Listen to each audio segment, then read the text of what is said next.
Ruben Romero, Rubenromero, Major, Director of Law Enforcement, Martin Tell County us Sheriff's what Office. we're dealing with today. What we're dealing with here today is a student that came forward to her parents who was made to feel very uncomfortable when a teacher approached her in a romantic way. What started out as a teacher, trying to help her out last March during spring break, said, "Here's my number," ended up being something a little bit more that made the student feel very uncomfortable.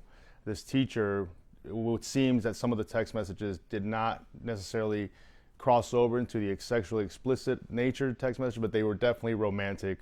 He seemed to be pursuing her in a romantic way, believing that he was in some sort of relationship with the student. And she reported it to her parents, who then contacted the school, and he was terminated for his activities with that student.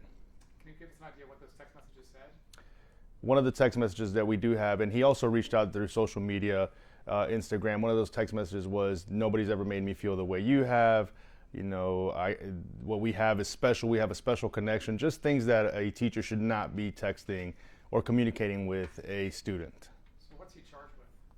Currently, because they didn't cross over into sexual nature, he is an authority figure, the statute allows us to charge him with an authority figure pursuing a romantic relationship with a student, which is a felony.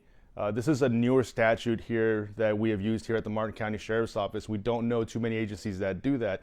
And I think it's very important to note that us taking that step forward into that realm of that statute is big, because we typically tend to do these cases where you're talking about a sexual in nature. However, maybe these guys are aware that if they don't say certain things or specific things, that they can't get charged. However, pursuing somebody in that authority figure to even a romantic relationship is still a crime.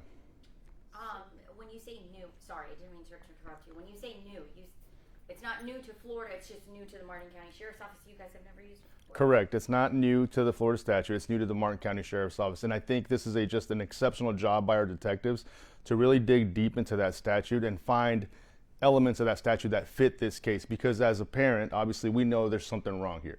A teacher should never be pursuing a student in a romantic relationship. However, like I said, some of these people may know what to say and what not to say. And, they take advantage of that authority figure and try to court these children to have these relationships. And obviously it could start as something that may seem just romantic and some sort of connection to eventually something a lot more devious than that. Is this a felony? This is a felony. How does it differ from a charge had it gone over the line, had it become sexual, from a penalty phase? How does it differ? It doesn't really differ. It's just a matter of what fits the crime. They're all felonies, and obviously the penalty for this is going to be depending on his criminal history, but it's just one of those things that we haven't used this particular part of the statute. It's still all within the same statute of, soliciting a minor for sexual activity. It's just this is a more particular aspect of the statute that relates to the romantic, just a simply romantic relationship that we could prove. How hard? I'm sorry, can I cut? If he's convicted, he could still be labeled as a sex offender? We'd have to dig a little deeper on that part of the statute, because again, this is a new statute to the Martin County Sheriff's Office. I would assume that because it's within that same statute, he will be. However, obviously that'll be for the courts and the judge to decide. Given that it didn't cross the line, how hard is this to prove? Well, he left the evidence there for us. Text messages, reaching out on social media, and he did come and give us a full confession to those text messages. As far as, sorry. So what did he say? You said a full confession. What did he say? He confirmed those text messages, that he did some of those text messages, that he did admit to feeling like he had that connection. So this is one of those things that obviously his statements made this case stronger for us. Do you think this is a one-off, or maybe there's other students? We'd never know. I mean, these guys, in this particular case, there was one other student involved. So we don't know, and we do urge the public to come forward if they do know of any other students that have been approached in even a romantic way here in Martin County, to let us know. In any county, really, call your sheriff's office, your local law enforcement, and get that ball rolling and let them know. Even if you feel like it's on the border, or maybe, may not be, it's better for us to investigate than to not know. Okay, sorry, did you say there is another student or not? There was another student involved in this case, but not another student that we could have charges for him as far as this goes. In the sense of, he had made communications with another student. That communication never started. He provided his phone number to another student. They never communicated. He did communicate with this student. And is he being held without bond? Can you go into that? He was being held without bond at first. He did have his initial first appearance, and now he's on a $50,000 bail. As far as the school that this student went to, where was it? There was a school in St. Lucie County, Tradition Preparatory High School. Why are you guys making the charges for this case when the school's in St. Lucie? The student lives in Martin County. We don't know the full dynamic of the mother, father. We do know that's where she attended school. However, the communications were when she was living down here with one of her parents. And did you say this has been going on for almost a year? No, this started in March of this year, as last year actually, last school year, when the student went into spring break. The teacher provided the phone number. The communication started. The student tried to terminate the communication, tried to warn the teacher that this made her feel uncomfortable. He continued to pursue it, and when this year started, the communication, he re-engaged communication again, just kind of pleading with the student as to why she's being so distant with him. So. Okay, but March 2025.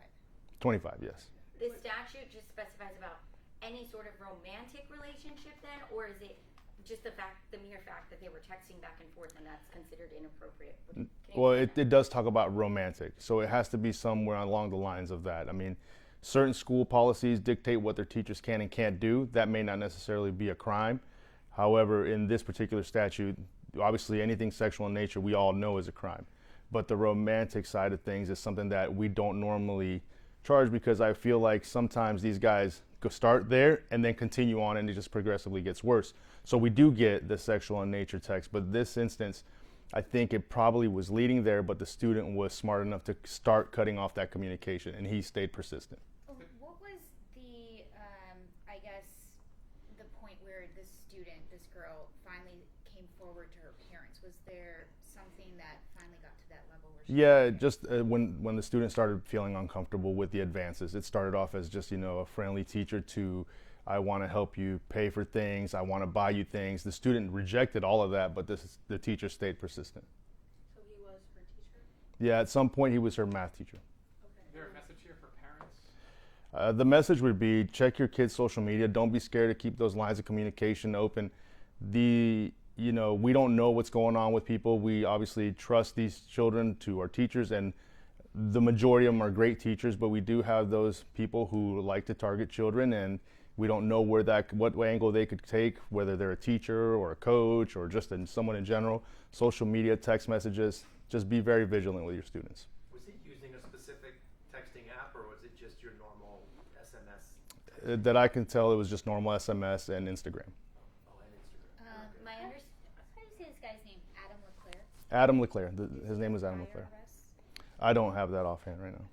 Can you just talk about the importance of this law and how it actually helps you get these guys before something serious happens?